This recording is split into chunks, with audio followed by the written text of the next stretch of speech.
Space is silent, empty, devoid of life, or so we believe. But some signals should never be answered. Some doors should never be opened. We thought we were alone when we answered the distress call, but something was already waiting for us.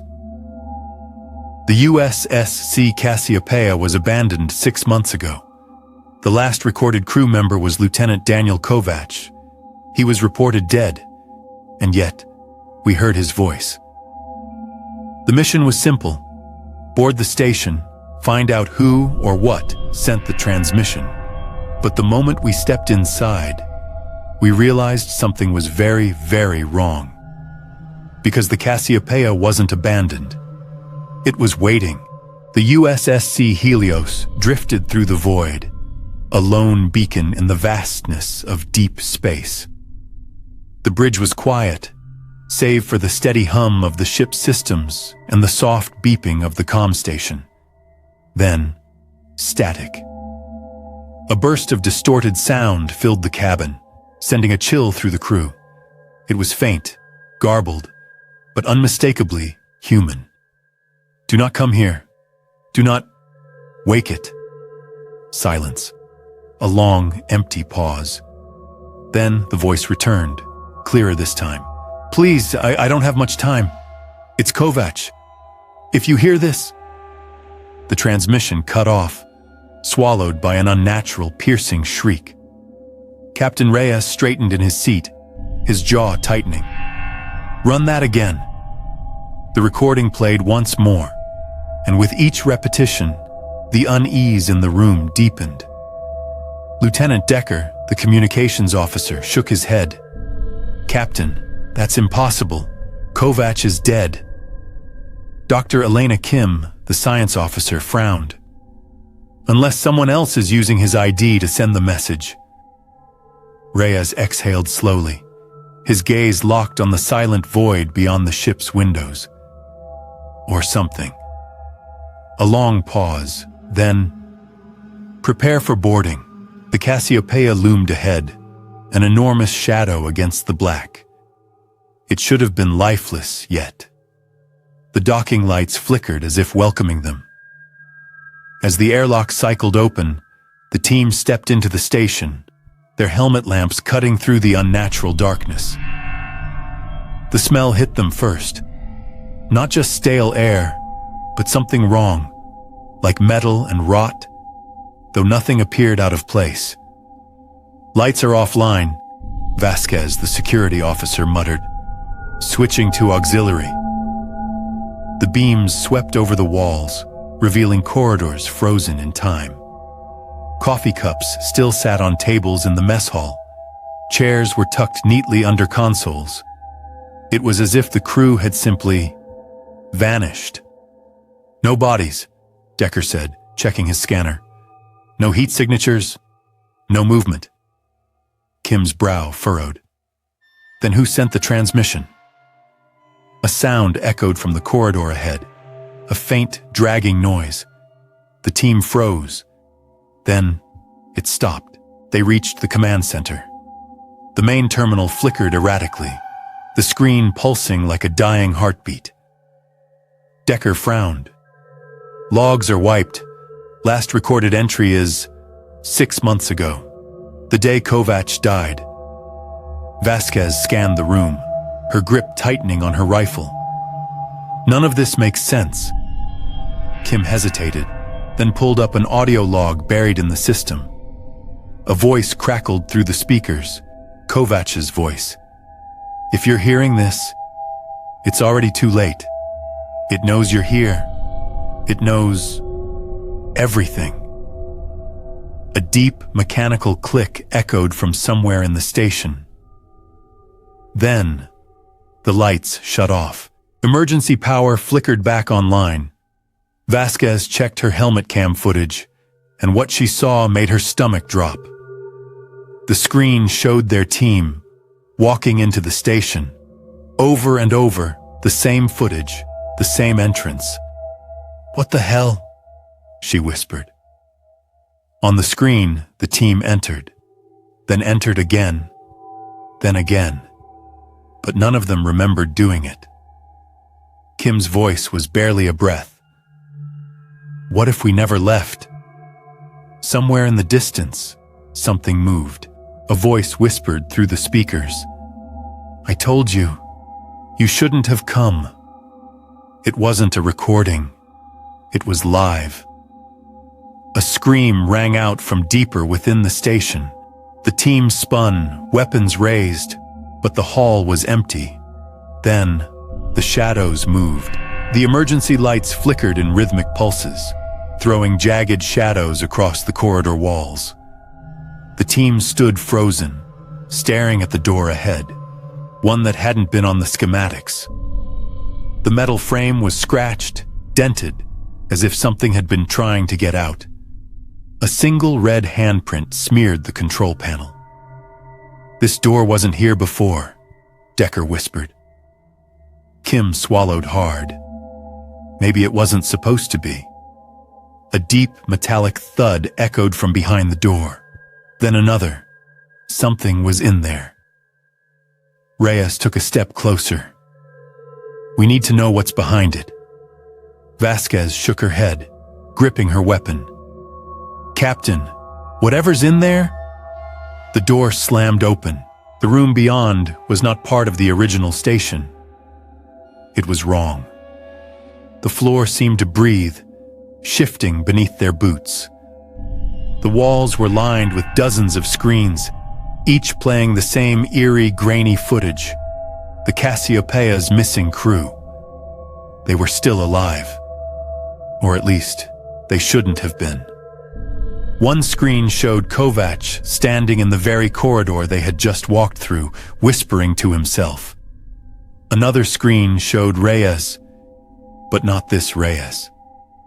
A version of him with hollowed-out eyes, standing in the shadows, watching them. A distorted voice crackled through the speakers. You were never meant to leave. Then, movement on the screen. The footage of the Cassiopeia's crew looked up, as if they could see the team watching them. Then the screaming started.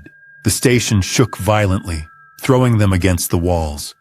The lights shorted out, plunging them into absolute blackness. Then came the breathing. It wasn't human. It came from everywhere. The vents, the walls, the shadows. Kim gripped Decker's arm, her nails digging into his suit. Something's in here with us. Then, a wet, skittering sound from the ceiling. A flashlight beam flicked up, and they saw it. A twisted mockery of a human form stretched and starved, its face half Kovac, half something else, its mouth too wide, filled with teeth that never ended. You shouldn't have come, it whispered. Then it dropped from the ceiling. Gunfire ripped through the dark, but the thing didn't bleed. It split, like a shadow dividing, multiplying, taking shape again. Reyes grabbed Kim, yanking her down the corridor. Move, move! The station had changed. The hallways twisted, looping in impossible ways. The door to their shuttle was gone, replaced by an endless corridor of flickering red lights. Vasquez stopped, panting. This is a trap. Decker wiped sweat from his brow. It's a cage. The walls groaned, as if the entire station was a living thing, one that had been starving for something new to consume. They found the real Kovac in the central chamber. Or rather, what was left of him. His body was slumped over the communications console, his fingernails worn down to the bone from typing something over and over again. Kim swallowed hard, reading the screen. Don't wake it! Don't wake it! Don't wake it! The moment Reyes touched the terminal, Kovac's head snapped up. His mouth moved, but it wasn't his voice that came out. You were never here. Then his body crumbled to dust. The station roared to life, the walls shuddering, the gravity shifting as the Cassiopeia began to collapse. Reyes slammed his hand onto the emergency beacon. We have to go. Now, but the station had other plans. A whisper crawled through the air, right against their ears. You belong here now. The exit door slammed shut, and the transmission cut to static. The air in the station thickened, pressing against them like unseen hands.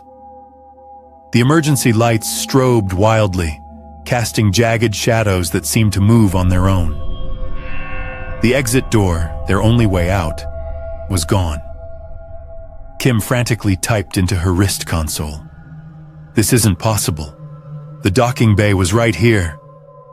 Reyes turned to Vasquez, his voice sharp. Blow it open! She primed a charge, pressed it against the metal. Nothing. The detonator refused to light. Then a low humming filled the air, a sound that vibrated in their bones.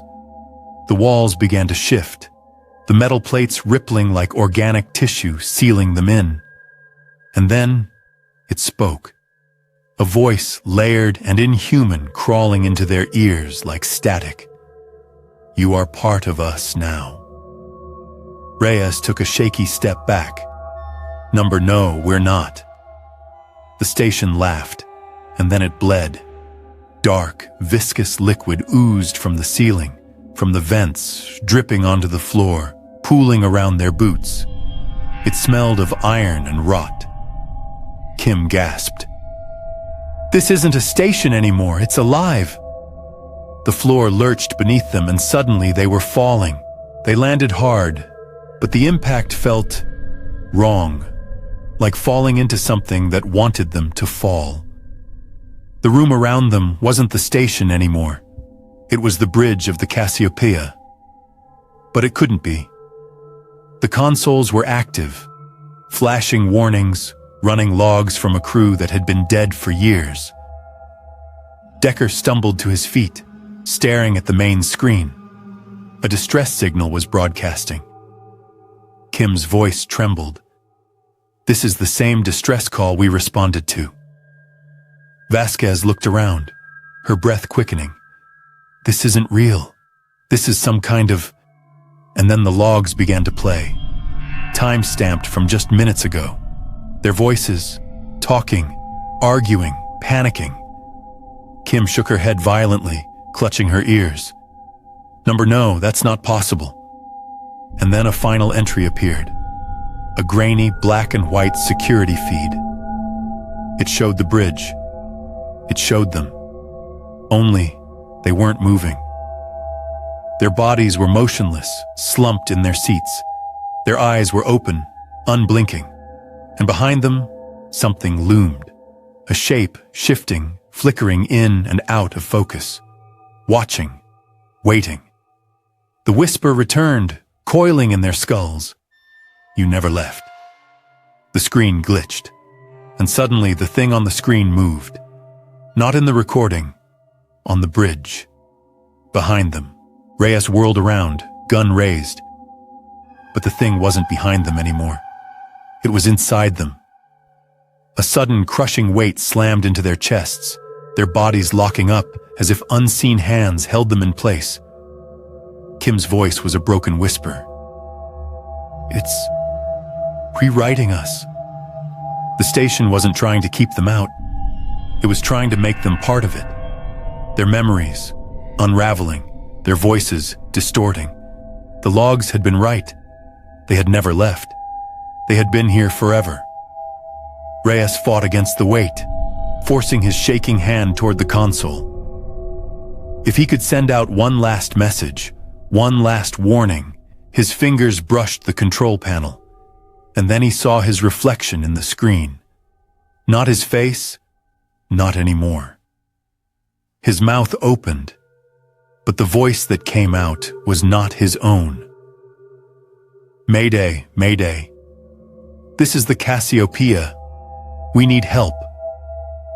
The transmission cut to static. End of transmission. Epilogue.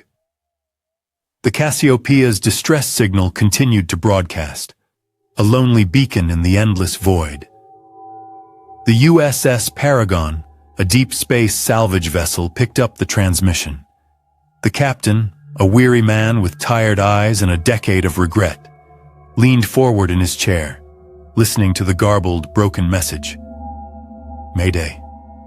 Mayday. This is the Cassiopeia. We need help. Static. Then a whisper, barely audible. Don't come here. The crew exchanged uneasy glances. The Cassiopeia had been declared lost years ago. And yet, the signal was coming from its last known coordinates.